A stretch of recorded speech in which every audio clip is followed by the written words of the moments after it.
지난 시간에는 거래와 분계, 전기 등에 대해서 살펴보았는데요. 오늘 이 시간에는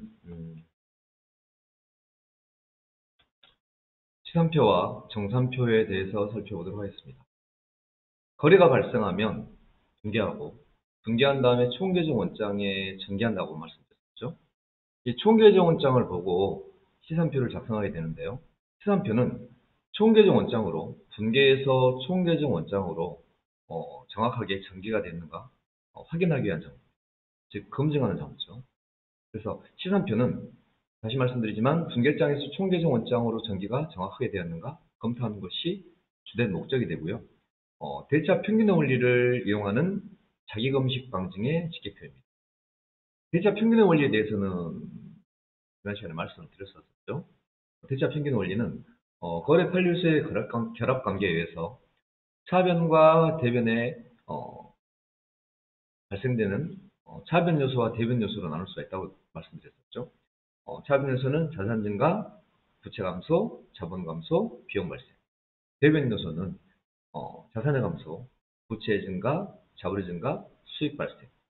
이런 것들이 거래 판례수의 결합 관계인데, 이 거래 판례수의 결합 관계에 의해서 차변에 자산의 증가가 오면 대변에 자산의 감소, 부채 증가, 자본 증가, 수익 발생 중에 하나 이상의 거래는 나와야 된다고 말씀드렸었죠. 이게 이제 거래의 이중성이고요. 이 거래의 이중성에 의해서 아무리 많은 거래가 발생하더라도 그 합계 금액은 일치하여야 한다라는 게 대차 평균 원리가 되겠습니다. 그래서 시산표는 분계장에서 총계정 원장으로의 전기가 정확하게 됐는지 검증하는 장부이고 대차 평균의 원리를 이용한다는 것을 기억하시면 되겠습니다. 그래서 시산표의 작성 목적은 총계정 원장에서 기록이 정확하게 되었는가, 즉 전기가 정확하게 되었는가 검증하는 장부이고요. 합계잔액 시산표를 통해서 거래의 총액이 파악이 되고요. 결산의 예비 절차이기 때문에 계략적인 재무 상태와 경영 성과가 파악이 되겠습니다. 계략적인 재무 상태와 경영 성과가 파악이 된다는 것은요. 재무상태표 차변에는 자산이 오고 대변에는 부채하고 자본이 온다라고 말씀드렸었죠. 그리고 손익계산 차변에는 비용이 오고 대변에는 수익이 오는데 시산표는 이 두 개를 합한거라고 보시면 되겠습니다. 간단하게 말씀드리면 그래서 시산표의 차변에는 자산과 비용이 오고 대변에는 부채와 자본과 수익이 오는데 시산표에 들어가는 자본은 기초자본금이 되겠습니다. 그래서 시산표 차변에 자산과 비용이 오고 대변에 부채와 자본과 수익이 오기 때문에 계략적인 재무 상태하고 경영 성과가 파악이 된다라고 말씀드릴 수 있겠습니다. 시산표는 분계에서 총계정 원장으로의 전기가 정확하게 되었는가 검증하는 정보인데요. 시산표에서 발견할 수 없는 오류가 있습니다. 시산표에서 발견할 수 없는 오류는 이 대차 평균의 원리에 의한 거라고 말씀드릴 수가 있겠습니다. 아무리 많은 거래가 발생하고 할지라도 차변과 대변의 합계 금액은 일치해야 하는데 차변과 대변의 합계 금액이 일치하지 않았을 때 분계에서 총계정 원장으로 전기가 정확하게 되지 않았는가 라는 것을 대략적으로 파악할 수가 있는데요. 대차 평균의 원리를 이용하기 때문에 시산표에서 발견할 수 없는 오류들이 있습니다. 그 시산표에서 발견할 수 없는 오류들이 어떤 것들이 있는지 한번 살펴보도록 하겠습니다. 먼저 분계를 입력할 때 차변과 대변의 계정 과목이 잘못 기록된 경우, 예를 들어서 차변의 현금, 대변의 외상매출금, 그러면 외상매출금을 현금으로 회수한 거래가 되겠죠. 그런데 잘못 기록해서 차변의 외상매출금, 대변의 현금 이렇게 잘못 기록한 거죠. 그러면 계정 과목이 차변, 대변이 뒤바뀌었지만 그 합계 금액은 일치하겠죠. 그래서 합계 금액이 일치하기 때문에 시산표에서 발견할 수 없는 오류가 되겠고요. 분계 입력 시 차변과 대변의 금액을 동시에 잘못 기록한 겁니다. 예를 들어서 현금을 보통 예금하였는데 현금을 보통 예금하게 되면 대변의 현금이라는 자산이 감소할 거고요. 보통 예금했으니까 차변의 보통 예금한 자산이 증가하겠죠. 그래서 차변의 보통 예금, 대변의 현금, 즉 차변의 보통예금이란 자산이 증가하고 대변 현금이란 자산이 감소했는데 현금으로 보통예금한 금액이 50만 원이에요. 그럼 차변의 보통예금 50만 원, 대변의 현금 50만 원 이렇게 기록을 해야 되겠죠. 근데 차변의 보통예금 5만 원, 대변의 현금 5만 원 이렇게. 그러면 차변과 대변의 합계금액이 일치하죠. 이렇게 동일한 금액으로 잘못 입력한 경우에도 시산표에서 발견할 수 없는 오류입니다. 그 다음에 거래 전체에 분계가 누락이 된 경우에도 차변과 대변 합계 금액은 일치하겠죠. 반대로 거래를 이중으로 분계했다는 얘기는 누락과는 반대로 하나의 거래를 두 번 분계한 거죠. 그래서 이중으로 분계되었을 때도 합계 금액은 일치하겠죠. 차변과 대변의 합계 금액은 일치하기 때문에 발견할 수 없는 오류가 될 것이고요. 또 차변과 대변의 계정 과목이 동일하게 잘못 기록된 경우를 제외 말고 상계 처리되는 경우가 있습니다. 상계 처리되는 경우에는 다시 한번 이제 결산이나 이런 거 할 때 다시 한번 설명을 해드릴 텐데요. 계정 과목이 우연히 상계 처리된 경우죠. 이렇게 우연히 상계 처리된 경우에는 결국은 차변과 대변 합계 금액은 일치하겠죠.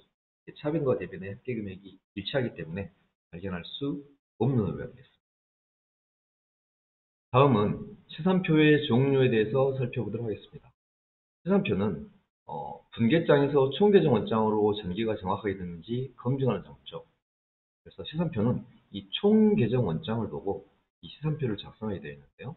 시산표는 합계시산표, 잔액시산표, 합계장액시산표 세 종류로 구분이 되어집니다. 정산표는 잔액시산표를 기초로 손익계산서와 재무상태표를 작성하는 하나의 일람표입니다.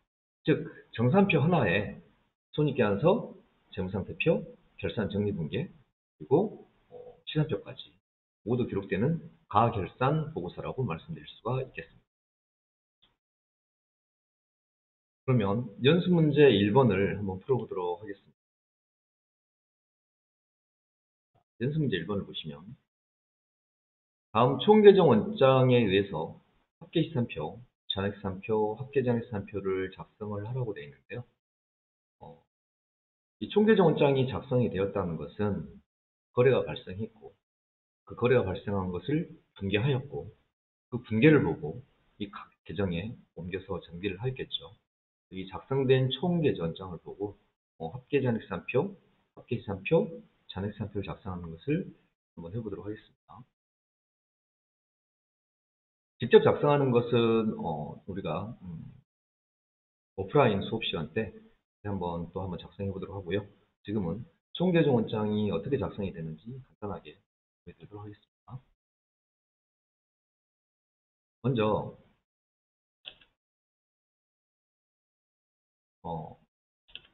총계정장을 보시면 현금부터 비품까지는 자산이고요. 외상매입금, 지급보험, 단기차입금은 부채죠. 그리고 자본금, 상품 매출이익, 수수료 수익, 자비, 얘는 수익이 될 테고요. 급여부터 보험료, 세금과목과 임차료, 이자 비용 등은 비용이 되겠죠. 그래서 이 시산표에 보시면 자산과 부채와 자본, 그리고 수익, 비용 등이 모두 기록되어 있는 것을 확인하실 수가 있겠습니다. 그럼 현금부터 한번 보도록 할까요? 현금의 차변 합계가 45만 원이고 대변 합계가 30만 원입니다. 그러면 합계잔액시산표의 계정 과목란에 현금이라고 기록하시고 차변 합계는 그대로 45만 원, 대변 합계는 30만 원이 기록되어 있죠. 그러면 합계잔액시산표의 차변에 현금의 차변에 차변 합계가 45만 원이고 대변이 30만 원이기 때문에 차변에 15만 원의 잔액이 발생하겠죠.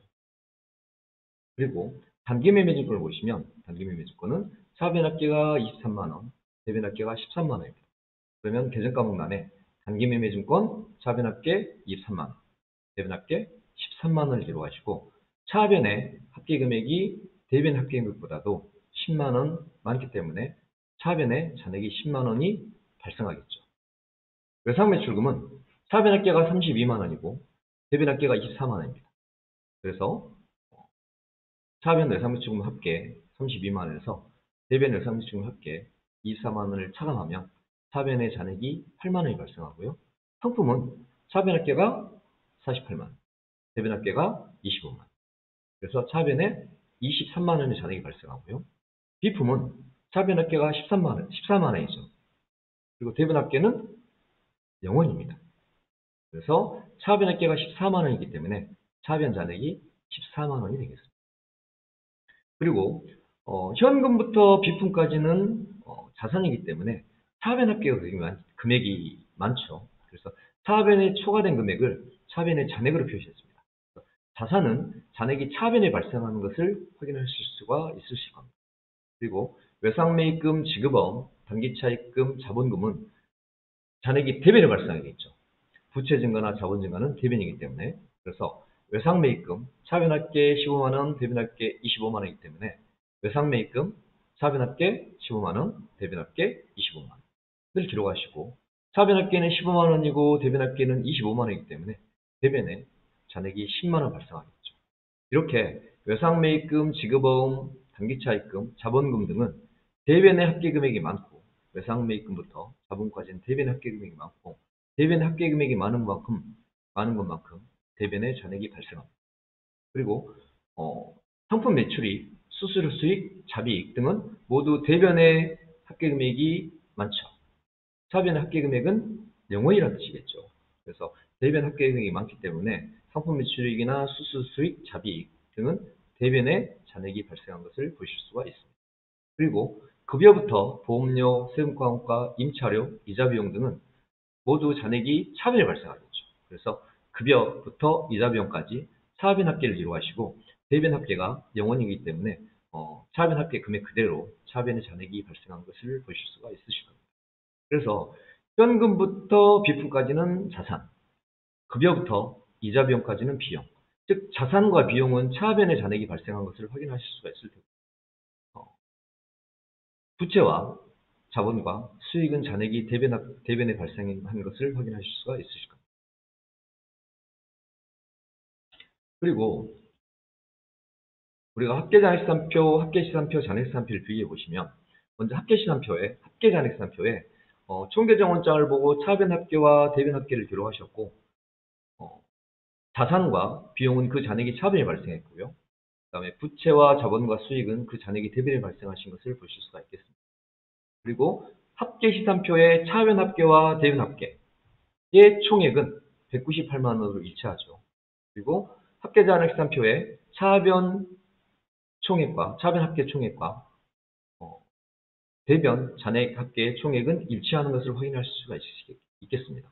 그래서 이렇게 차변과 대변의 합계 금액이 일치하면 대차 평균 원리에 의해서 오류가 없는 걸로 총계정 원장에서 중개에서 총계정 원장으로 전개에 오류가 없는 걸로 확인이 되겠습니다.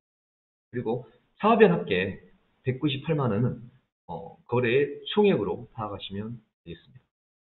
그리고 합계시산표는 합계잔액시산표에서 잔액만 뺀, 즉 총계정 원장에 차변 합계와 대변 합계만 기록하시면 합계시산표가 되겠고요. 잔액시산표는 합계잔액시산표에서 잔액만 기록하면 잔액시산표가 작성되는 것을 확인하실 수가 있겠습니다.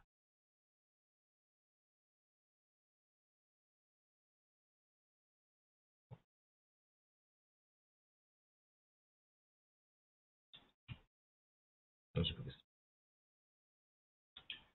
다음은 결산에 대해서 말씀드리도록 하겠습니다. 결산은 회계 기말에 장부를 정리하고 마감해서 재무상태표와 손익계산서를 작성하는 거겠죠. 즉 재무제표를 작성을 하면 재무상태표를 통해서는 일정 시점에 재무상태가 파악이 될 것이고요. 손익계산서가 작성이 되면 일정 기간의 경영성과가 파악이 되겠습니다. 그래서 결산은 회계 기말에 장부를 정리하고 마감해서 재무상태와 경영성과를 정확하게 파악하는 것, 이것을 결산이라고 이해하시면 되겠습니다. 결산은 앞전 시간에도 말씀드렸다시피 결산의 예비 절차, 그 다음에 결산의 본 절차, 결산보고서 작성 절차 이렇게 구분할 수가 있겠는데요. 시산표를 작성을 하고 결산 정리 사항을 수정 문제하는 거, 여기까지는 결산의 예비 절차죠. 그리고 분계장과 총계정원장, 이 장부의 주요 부에 해당하죠. 이 분계장과 총계정원장을 마감하는 절차가 결산의 절차가 되겠습니다. 그리고 이렇게 장부가 마감이 되면 결산 보고서가 작성이 될 텐데요. 대표적으로 재무상태표나 손익계산서가 작성이 되겠죠. 그래서 재무상태표가 작성이 되면 재무상태가 파악이 되겠고요. 손익계산서가 작성이 되면 경영성과가 파악이 되겠습니다. 다음은 총계정원장의 마감에 대해서 설명드리도록 하겠습니다. 총계정원장은 자산, 부채, 자본, 수익, 비용 각 계정 과목들이 계정들이 있을 텐데요. 그 중에서 자산, 부채, 자본, 수익, 비용 중에서 먼저 수익과 비용 계정의 정부를 먼저 마감을 하면 되겠습니다. 그래서 수익과 비용의 잔액을 손익 계정에 대체하고, 손익 계정에 대체한다는 얘기는 그 잔액을 손익으로 마감한다는 뜻입니다. 그래서 손익 계정에 대체된 잔액들을 수익과 비용 계정, 손익 계정에 대체된 잔액들을 손익 계정에 집합시키면 되겠습니다. 그래서 수익 계정의 대체 분계는 수익은 대변에 발생하는데 손익 계정에 대체되면 반대로 차변에 수익이 기록되고 비용은 대변에 기록이 되겠습니다. 그래서 수익과 비용을 손익 계정으로 마감하고 수익과 비용의 대체 분계를 한 다음 손익 계정을 작성하시면 되겠습니다. 이 내용에 대해서는 직접 나중에 총계정원장을 마감하면서 다시 한번 자세하게 설명드리도록 하겠습니다. 이렇게 손익계정이 작성이 되면 손익계정에서 당기 순이익 예산이 되는데요. 이 당기 순이익을 자본금 계정에 대체하여야 하고요.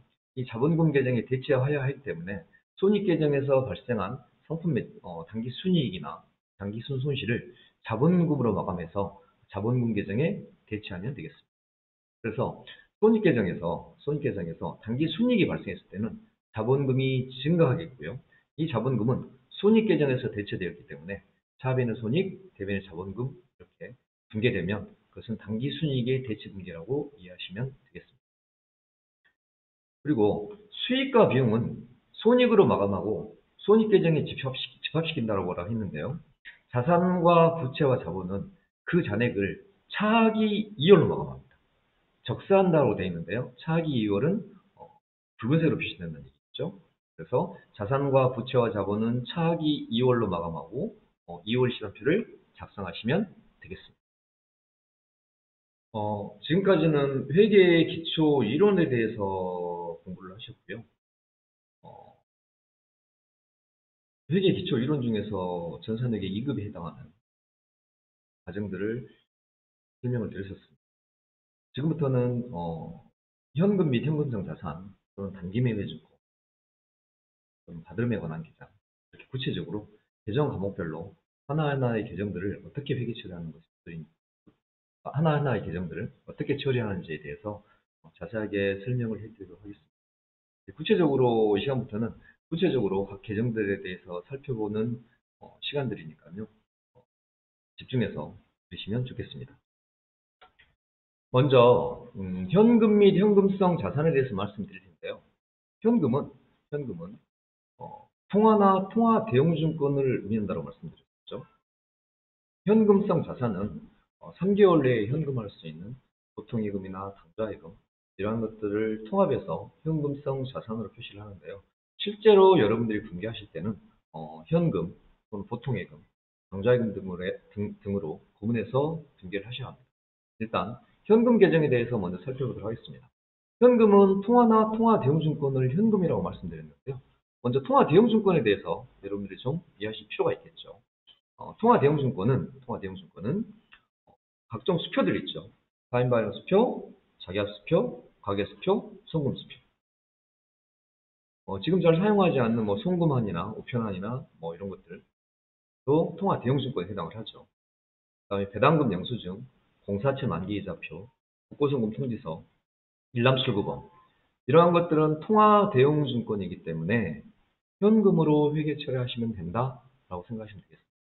가끔 이런 문제에 통화 대용증권을 구분하는 문제가 출제되고 있기 때문에 여러분들이 통화 대용증권에 대해서도 살펴볼 필요가 있습니다. 그래서 통화는 통화나 지폐를 통화라고 한다라고 말씀드렸었고요. 통화 대용증권 중에서 여러분들이 수표가 있죠, 수표. 그래서 이제 지금부터는 수표를 현금으로 처리한다라고 기억을 하시면 좋겠습니다.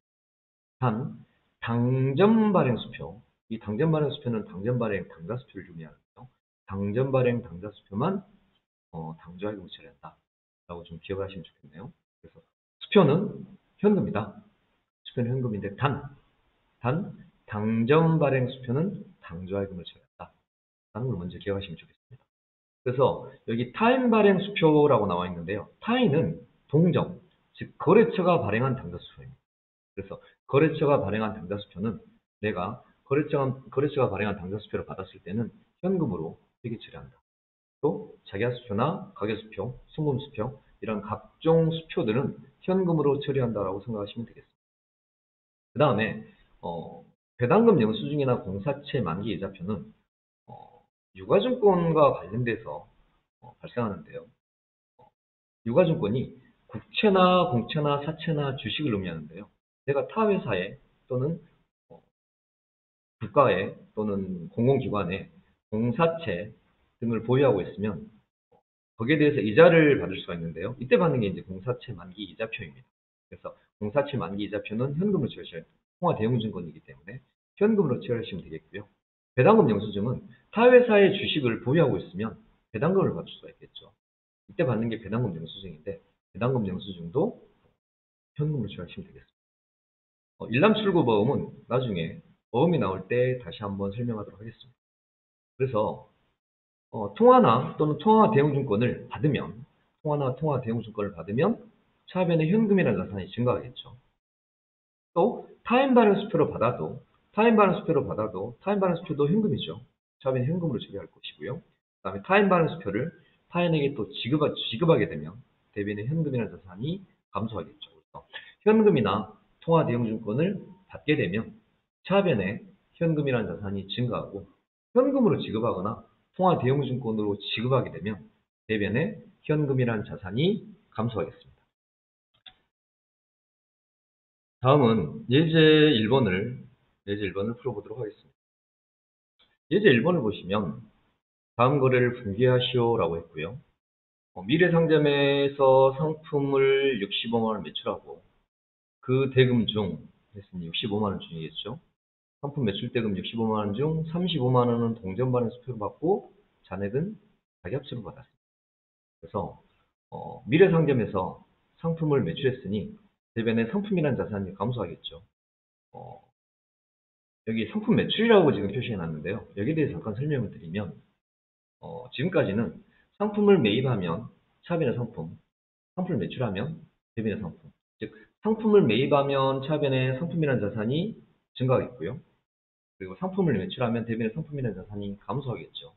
근데 여러분들이 사용하는 도전 프로그램이나 K리 프로그램 등은 상품을 매입했을 때는 차변의 상품, 그리고 상품을 매출했을 때는 대변의 상품 매출로 회계처리를 하고 있습니다.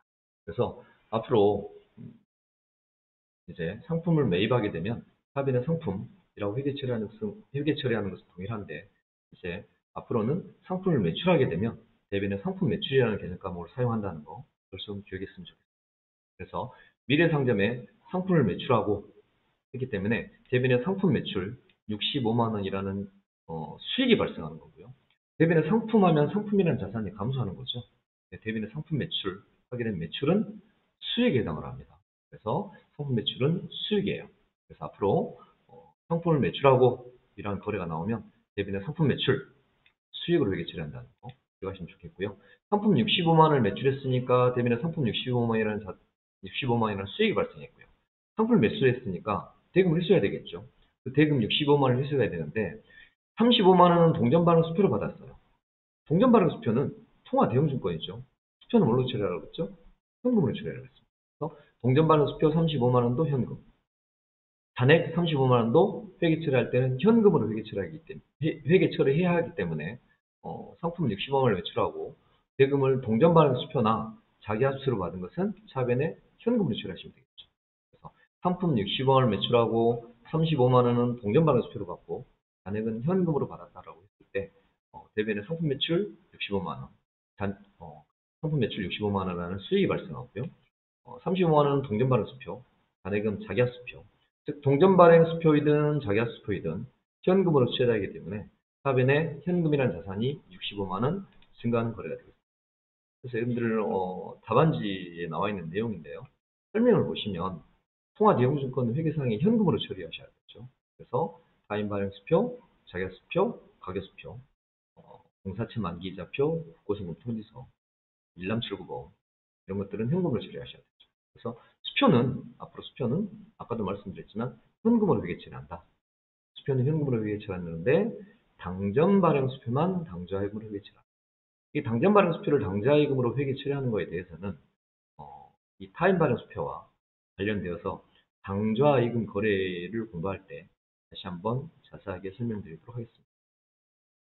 이번 문제를 보시면 대명 상점에서 상품 55만 원을 매입하고 대금 중 25만 원은 동전 발행 수표로 지급하고 잔액은 외상으로 하다 이렇게 되어 있습니다. 그래서 앞으로 여러분들이 분계를 하실 때 이렇게 하시면 좋겠어요.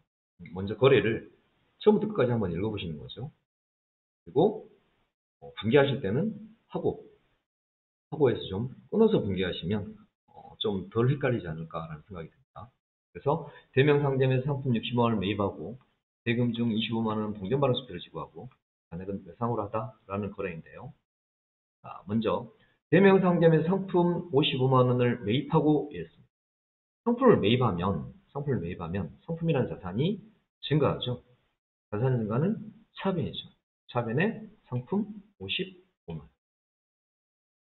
차변에 상품 55만 원의 자산이 증가했으면 대변에 대금의 결제 방법을 기록해 주시면 되는데요. 상품 대금 55만 원 중에서 25만 원은 동전 발행 수표로 지급했어요. 수표? 뭘로 처리해요? 현금. 그래서 수표로 지급했기 때문에 대변에 현금이라는 자산이 25만 원 감소하겠죠. 그리고 55만 원 중에서 25만 원은 동전 발행 수표, 현금으로 지급됐지만 나머지 30만 원은 외상이라고 그랬죠. 나머지 잔액 30만 원은 외상이라고 했습니다. 그래서 상품을 매입하고 외상일 때는 우리가 외상 매입금이라는 계산값으로 사용하죠. 그래서 30만 원은 외상 매입금이라는 부채가 증가하는 거래가 되겠습니다. 그래서 상품 55원을 매입하고 차변의 상품 55만 원 자산의 증가. 대금 중 25만 원은 동전 발행 수표를 지급하고 동전 발행 수표는 현금으로 처리하죠. 대변의 현금 25만 원 자산의 감소. 그리고 잔액은 외상으로 했으니까 외상 매입금이라는 부채가 30만 원 증가하겠죠. 그리고 3번은 분계 없음이라고 답을 기재해 놓았죠. 이게 어떤 거래이냐면 볼까요?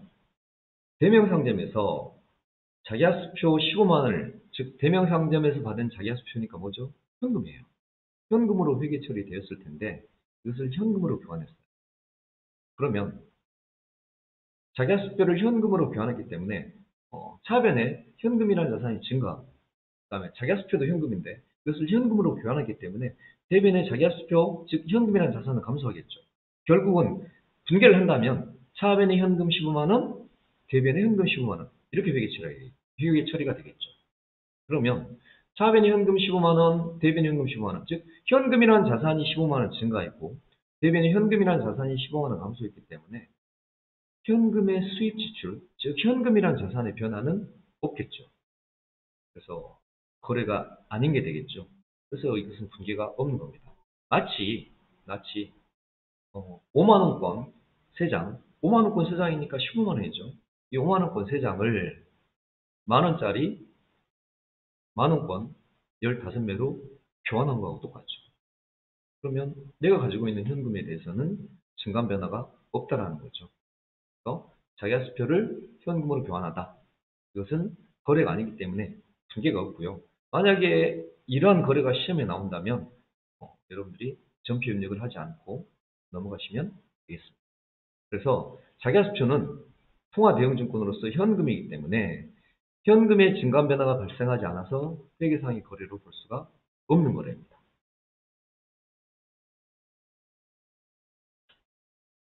이상으로 현금 및 현금성 자산에 대한 설명을 마치도록 하고요. 다음 시간에는 현금의 장부 잔액과 실제 잔액이 일치하지 않았을 때 회계 처리하는 현금 과부족에 대해서 설명하도록 하겠습니다. 오늘 수고 많으셨습니다.